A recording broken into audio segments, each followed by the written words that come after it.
Hi, I'm Ken Flowers. I'm the curator at the Spellman Museum of Stamps and Postal History. I'm just loving this job that I got a couple months back, and it is just such a wonderful museum to work inside of. As the curator, my job is to take the donations that come from various benefactors to the museum and augment the collection and check them against the collection and make sure that our collection is cared for and maintained. I'm standing here in front of our U.S. collection.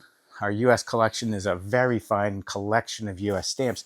This one's actually our secondary collection. Our primary collection's up in the main gallery, up in the small gallery upstairs. I'll take you upstairs to the galleries in a minute. But we're trying to build this as the reference collection and change the upstairs gallery to be a collection that's more accessible to people who aren't necessarily stamp collectors, but still want to see some of the great treasures of the collection. Down here, though, I get to play with stamps every day, better stamps than I could ever afford in my own collection. Uh, by the way, the museum is entirely collecting based on donations. We, as a charter, don't buy stamps for the museum. So this collection, in a very, very real way, is the collection of all of us. It's the collection we would all have together if we all combined our collections and built it as one. In that light, it is just a beautiful, beautiful, fun thing to work on. And every day we find surprises. But let's show one of them to start with. First one I want to show here is from the very first album of US stamps. This is it. This is the museum's collection of stamps. I have a few Postmaster provisionals in here. I guess I won't show them all to you. Pretty sparse there. Again, these are all donation based.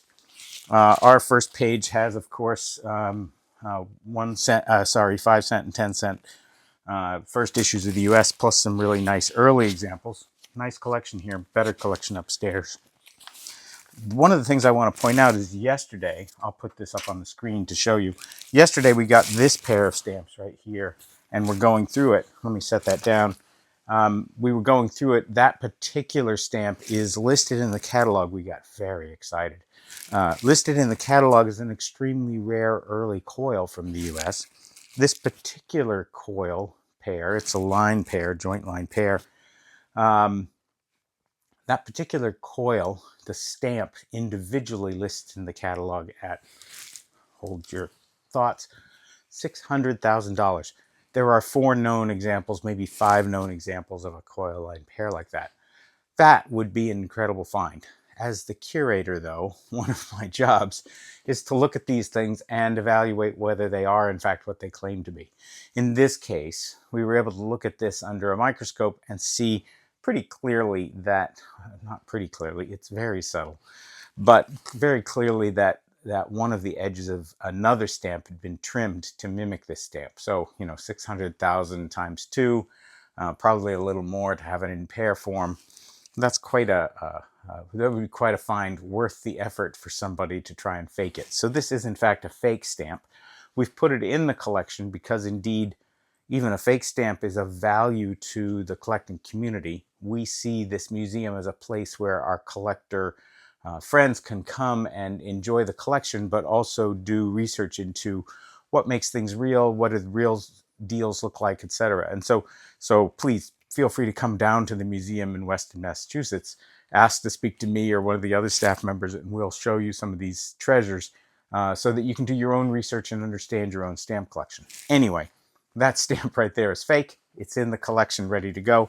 These are incredibly rare stamps on this page. Again, I get to play with stamps like this every day. This particular other coil, almost everything on this page is very high value, but this particular other coil here is another high value coil. And we're just thrilled to have had it donated to the museum. So it's ended up in our collection here. So that's one thing that's interesting. Yesterday also, I'll pull out another album. Yesterday also, we were able to finish up a page. I know all of you out there, myself included, love it when you finish up a page. And this is our page of special delivery stamps.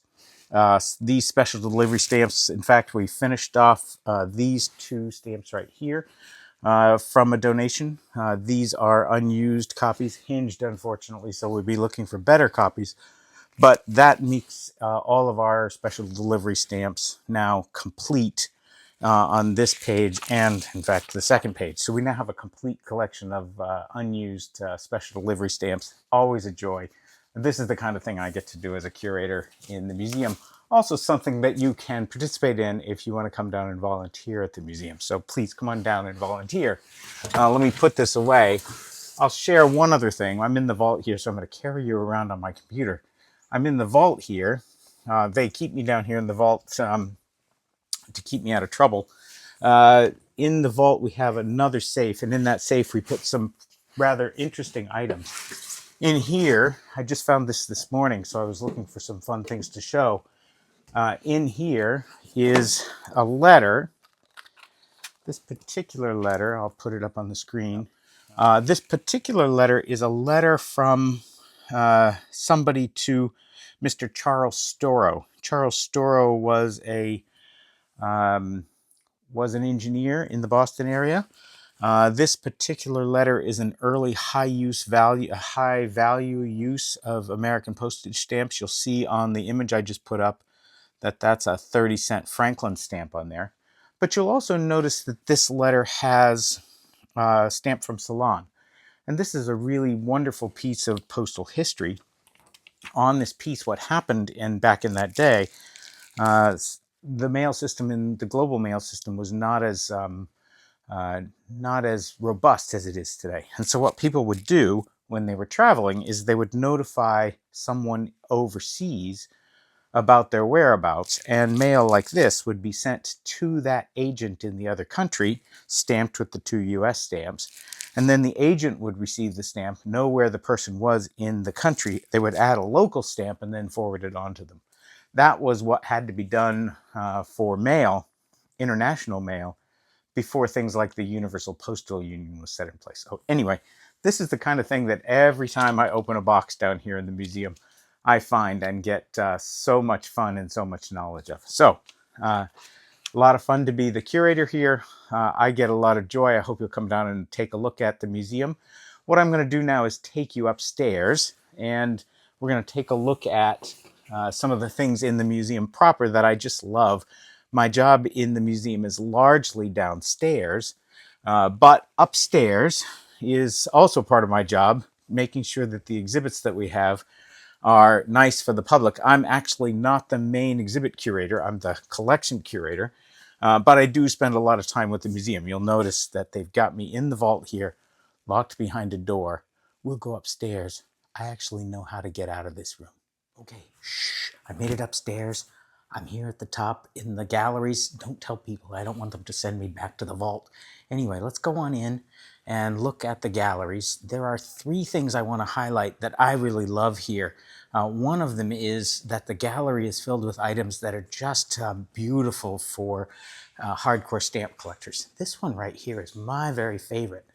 It is a full reconstructed sheet of penny black stamps. Now, the penny black stamp, as most of you know, and certainly if you're a hardcore collector, you know, that is the first postage stamp, first adhesive postage stamp of the world. It's from Great Britain.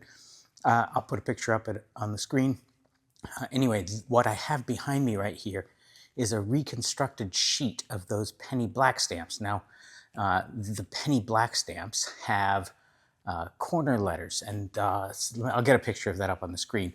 On the bottom corners of these stamps are letters that show the position of that stamp from the stamp sheet. And so what collectors did in the early days is they would collect lots of these stamps, and they'd get one for every quarter letter combination and reconstruct these sheets to get a full set. Anyway, I love this penny black reconstructed sheet. It's one of the joys of the collection. Up here in the gallery, come visit and you can see this item here. By the way, we have here a tuppenny blue sheet. That one has a few holes in it. Remember how I said that the museum was donation-based? If you have stamps that fill these holes, we would sure love to add them to the museum's gallery. Okay, next thing I want to show in the gallery is focused on those of you who are not stamp interested, but are history interested. We have a lot of nice history items here, and one of them is this exhibit down here about Zeppelin mail. And in particular, one of the things I really love is this item right here. This photograph you might recognize is the Hindenburg disaster. And this item right here is a piece of mail that was on the Hindenburg when it exploded. Rescued, charred, but just a fascinating piece of history that you can kind of almost feel the impact of this disaster in your history. Now, if history's not your thing, but you're just interested in kind of nice artifacts, I really love this exhibit that we have right now on the Olympics. One of our members and volunteers and staff members is a former Olympian, and he has graciously donated a number of items from his Olympic experience. But Olympics are a big item in stamp collecting. And so if you come to the museum, you can see some nice Olympic artifacts. And this is an exhibit that's been ongoing for a little while. I don't know how long it'll stay up, so I would encourage you to come down and see it relatively quickly. The next thing I want to show you, and the last thing I want to show you, is that this museum is also a great place for kids. And a lot of the stamps we have are what are known as topical stamps.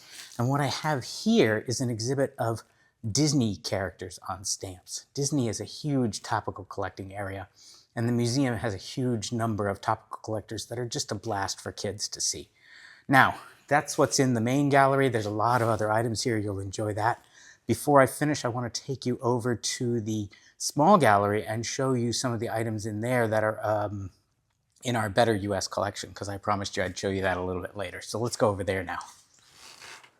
Okay, so here I am coming into the small gallery. The small gallery has a lot of these pull-out frames. Let me pull out the one that has the beginning of the US collection. Sorry about the noise. These are a little hard to pull out.